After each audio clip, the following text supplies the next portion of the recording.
Alleged Mugabe plot to assassinate Zuma revealed in leaked paper. Robert Mugabe has allegedly hired a Lebanese murder squad to carry out an assassination of Jacob Zuma and South African diplomat Lindiwe Zulu, to make it look like an accident.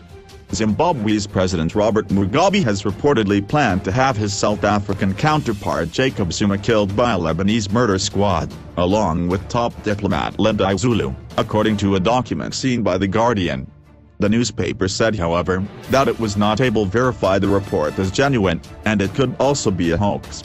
The typed 2-page document is dated July 2, 2013. It provides a lot of details, but at times its language is full of grammatical and spelling mistakes. The author is unknown. Mugabe's ZANU-PF party described the news as a hogwash and a typical setup, but the opposition movement for democratic change, MDC, said this information should be taken seriously. In a paragraph headed Lebanese assassins, the report said, on Monday this week Mugabe hired 6 Lebanese nationals to try and assassinate Lindiwe Zulu, who was Zuma's advisor. The 6 met clandestinely with Mugabe yesterday to be briefed by him on the details of their mission.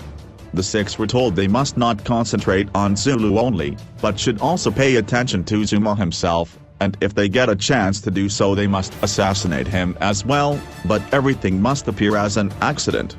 The report continues, Mugabe promised the 6 Lebanese, an undisclosed fortune in cash if they succeed in getting rid of the 2 South Africa senior officials who are giving him a lot of trouble.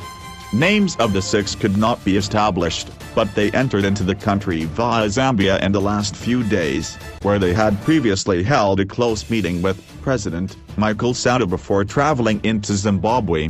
Allegations come after Zimbabwe's authorities fiercely criticized Zulu when she suggested it would be beneficial for the country to postpone the Zimbabwean elections by a month. Mugabe called her some stupid, idiotic woman, and said she should take care of South Africa's issues. ZANU-PF Ruger Gumbo commented, "To be frank with you, it's all rubbish and hogwash to think a head of state like President Mugabe would set up something like that. We have a disagreement with Lindiwe Zulu, but it would not go to that extent." Asked about the alleged threat to Zuma, he said, "You should not take it seriously. It's a typical setup in Zimbabwe to try and cause some confusion before the election because we are going ahead with our election according to our laws whether they like it or not."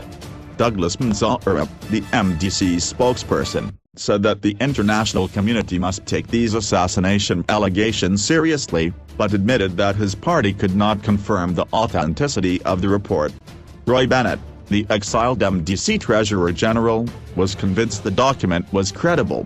"It comes from reliable and trustworthy sources within the heart of the CIO, Central Intelligence Organization. It is a stark reminder of the full horrific extent that Robert Mugabe is prepared to go in order to hang on to power and avenge his critics," he said. This is not the first time Zimbabwean government faces accusations of carrying out clandestine operations and assassinations. South Africa's Mail and Guardian newspaper recently published a list of 9 Zimbabwean politicians who have died in mysterious car crashes over the years. Herbert Chitwa was killed in March 1975 by a car bomb in Lusaka. Solomon Mujuru died reportedly in a fire in 2011, but the director of Zimbabwe's Forensic Science Laboratory, Berthwell Mutandura, said in his report that there were indications that Mujuru had died before the fire spread to the room in which his body was found. The family did not get permission for exhumation and second post-mortem examination. Last month Edward Chindori Chining, the outspoken chairperson of a parliamentary committee that had just released a highly critical report on the diamond industry, also had a fatal car accident.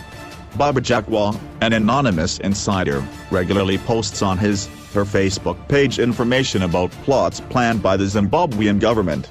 The blogger wrote that Chindori Chining was targeted before his accident.